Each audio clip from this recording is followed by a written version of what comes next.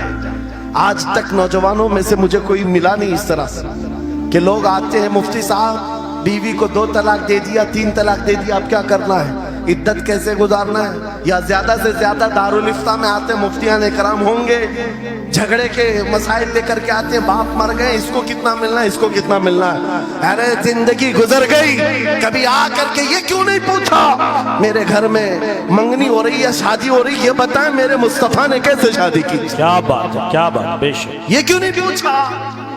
میں بیمار ہو گیا ہوں, مجھے بتائیں رسول اللہ نے بیماری کے عالم میں کیا کہنے کا حکم دیا؟ کیا بات, اگر طلب ہو میرے نبی کے پیچھے چلنے کی تو بندہ ڈھونڈ ڈھونڈ کر چلے گا, بے شک, ڈھونڈ ڈھونڈ کر چلے گا. بے شک. حضرت امام ابو یوسف کے بارے میں اور بعض نے امام احمد بن حنبل کے بارے میں کہا کہ آپ نے کلنگڑ کھانے کا بہت شوق تھا. تربوز, آپ تربوز کہتے ہیں؟ ہاں, ہمارے ہاں ممبئی میں اس کو کلنگڑ کہتے ہیں. اور انہوں نے یہ کہا کہ یہ سنت بھی ہے. مجھے روایت ملی ہے کہ حضور نے بھی کھایا لیکن زندگی بھر کھائے نہیں.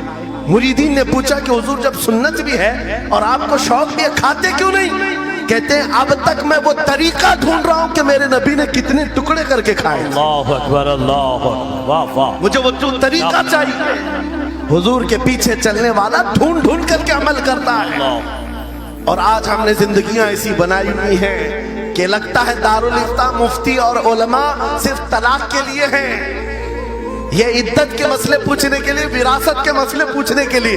ارے ہمیں بھی کام دو, ہم ڈھونڈ ڈھونڈ کر تمہیں بتائیں میرے نبی چلتے کیسے تھے, میرے نبی بات کیسے کرتے تھے, لوگوں سے مصافحہ کیسے کرتے تھے, لوگوں کے سامنے آتے تو کپڑے کیسے پہنتے تھے, میرے نبی کی نمازیں کیسی تھی, حضور جب دسترخوان پر بیٹھتے کہاں سے شروع کرتے کہاں سے ختم کرتے. اس کام پر بھی تو علماء کو لگایا کرتے تاکہ تمہیں پتہ چلتا مجھے کہیں اور سے اخلاق سیکھنے کی ضرورت نہیں, دنیا کے سارے اخلاق میرے نبی کے قدموں میں موجود ہیں. نعرہ تکبیر, نعرہ رسالت, فیضان خانقاہ برکات, فیضان خانقاہ برکات, شیر رضا, شیر رضا, فیضان شیخ المشائخ. نعرہ تکبیر, نعرہ رسالت. درس قرآن کو اگر ہم نے نہ بھلایا ہوتا, یہ زمانے نے زمانہ نہ دکھایا ہوتا. ایکو بند کر دو, ایکو. قرآن پاک کے سلسلے میں مجھے بیان کرنے کا حکم دیا گیا, بس میں وہی باتیں کر رہا ہوں. میں آپ کو اپنے موضوع سے جو متعلق ہے وہ باتیں عرض کرتا ہوں. قرآن کیا تمیز سکھاتا ہے. آج گھر گھر کے اندر جو ایک بہت بڑی بلا آئی ہوئی ہے, ہر تیسرا چوتھا گھر یہ شکایت لے کر کے آتا ہے بیٹا ہاتھ سے نکل گیا, بیٹی ہاتھ سے نکل گئی. ماں باپ اس بات کے لیے روز پریشان ہیں, بیٹا ہاتھ میں نہیں آتا, بیٹی ہاتھ میں نہیں آتی. جہاں یہ جوان ہوئے 10ویں پاس کیا, یہ منہ دکھاتے ہیں ہم کو, آنکھ پھراتے ہیں ہم کو. فرما بردار بچوں کی کمی بہت کم ہو گئی. غلطی ان بچوں کی نہیں, ان ماں باپ کی بھی ہے. تم نے ان کی تربیت تو کھلونوں سے کی ہے. ان کی تربیت میں تو تم چاہتے تھے کہ ہر سنڈے ان کو پکنک پر لے جائیں, بچہ خوش ہو جائے گا. ان کو گھمائیں گے پھرائیں گے, جو بچہ مانگے گا سب لا کر دیں گے. ارے یہ 14 سال کا نہیں ہوا, ہاتھ میں موبائل بھی پکڑا دیا, سب کچھ کر دیا بچے کے لیے. اور اب باپ یہ سوچتا ہے یہ 16 سال کا ہو جائے تو میری بات ماننا چاہیے. ایک بات یاد رکھو, زمین میں ادرک بو کر کے گنا آنے کی امید مت رکھنا. بے شک, بے شک. جو بوتے ہو وہی فصل آتی ہے. میرے نبی نے فرمایا علموا اولادکم ثلاث خصال حب نبیکم وحب اہل بیتہ وتلاوت القرآن الکریم. میرے آقا کی حدیث ہے، حضور فرماتے ہیں اپنی اولاد کو سب سے پہلے 3 باتیں سکھاؤ. 3 باتیں سکھاؤ. کیا ہے؟ نمبر 1 اپنے نبی کی محبت سکھاؤ. بے شک سبحان اللہ. کیا ہوگا اس سے؟ تم جس بات کے لیے آج پریشان ہو نا، 16 سال کے بعد میرا بچہ میرا فرمان بردار بنے، یاد رکھو تم اگر اس بچے کو نبی کی محبت ڈالو، 16 سال نہیں تمہارا بیٹا 60 سال کا ہوگا تب بھی سر جھکا کر تمہارے ساتھ کھڑا رہے. کیا بات. بے شک بے شک. تم اس کے دل میں اللہ رسول کی محبت ڈالو، اللہ تمہاری محبت اس کے دل میں ڈالے. بے شک بے شک. یہ ریٹن دیا جاتا ہے. نمبر 1 اپنے نبی کی محبت. نمبر 2 رسول پاک کے اہل بیت کی محبت. میرے آقا فرماتے ہیں بچوں کو سکھاؤ. تیسری چیز قرآن کی تلاوت. یہ 3 چیزیں سکھاؤ سب سے پہلے بچوں کو. لیکن ان 3 چیزوں سے تو ہم بچوں کو چھوڑ ہی چکے. سب سے پہلی چیز جو سکھانی تھی وہ اپنے نبی کی محبت. عزیزان گرامی وقار، آج گھر گھر کے اندر یہ جو مصیبتیں آئی ہیں، ماں باپ کی نہیں سنتا. ماں باپ اگر جوان لوگ ابھی شادی کر رہے تو ابھی سے طے کر لو بچہ ہوگا. یہ خواب نہیں دیکھیں گے پہلے اس کو کیا بنانا ہے. تم اگر اللہ اور اس کے رسول کی محبت ڈالنے کی خواب لے کر اس بچے کی تربیت کرو، انشاءاللہ وہ ڈاکٹر بھی بنے گا، انجینئر بھی بنے گا، پروفیسر بھی بنے گا، لیکن ساتھ میں عاشق رسول بھی بنے. سبحان اللہ سبحان. اور جہاں یہ دولت لے کر کے کھڑا ہوگا، عشق رسول کی دولت لے کر کھڑا ہوگا، اور پروفیسر بھی ہو جائے، ڈاکٹر بھی ہو جائے، کچھ بھی ہو جائے. دیکھو مشائخ مارہا جن کے والدین نے ان کی تربیت کی، ان کو دنیاوی علوم کا ماہر تو بنایا ہے، لیکن آج تک آپ نے دیکھا کالج میں پڑھانے والا پروفیسر لاکھوں مریدین کی دستگیری بھی کر رہا ہو اور ان کی شریعت و طریقت کو بیان بھی کر رہا ہو. بے شک. نعرہ تکبیر، نعرہ رسالت، فیضان حسن العلماء، فیضان حسن العلماء. تعلیم کانفرنس کے لیے، واہ واہ واہ. تعلیمات اسلام کے لیے یہ گھرانہ آئیڈیل ہے. میں مبالغہ آرائی نہیں کر رہا ہوں، مبالغہ آرائی نہیں کر رہا ہوں. جہاں پر ایک بیٹے کو باپ نے وقت کا ایک بڑا پروفیسر بنایا تمہارے اسی شہر کا، دوسرا بیٹا اگر انکم ٹیکس کا چیف بن چکا ہو، کیا بات. تیسرا اگر پولیس کی ڈپارٹمنٹ میں ڈی آئی جی یا بڑے عہدے پر پہنچا ہو. لیکن ہم نے ہر ایک کو دیکھا، چاہے یہ دنیا کے کسی مقام پر جائیں، جب یہ اپنے اسلاف کی بارگاہ میں آتے ہیں تو سر جھکائے ہوئے شریعت کے طریقت کے سنگم نظر آتے. کیا بات. بے شک بے شک. کیوں؟ اس لیے کہ ان کی تربیت صرف اور صرف ٹیوشن کے بہانے نہیں چھوڑ دی گئی تھی، لوگوں کی گود میں ڈال کر. جیسے آج لوگوں کو لگتا ہے بچے کو پڑھانے کے لیے مہنگی اسکول دے دو، اچھی سے اچھی اسکول، اور بچہ آئے تو شام میں ٹیوشن کے لیے کسی ٹیچر یا پروفیسر کو دے دو. بچہ تمہاری گود میں آیا ہی نہیں. سنڈے سنڈے تو باپ سے بچے کی ملاقات ہوتی ہے، اور وہ بھی پکنک کے نام پہ ہوتی ہے.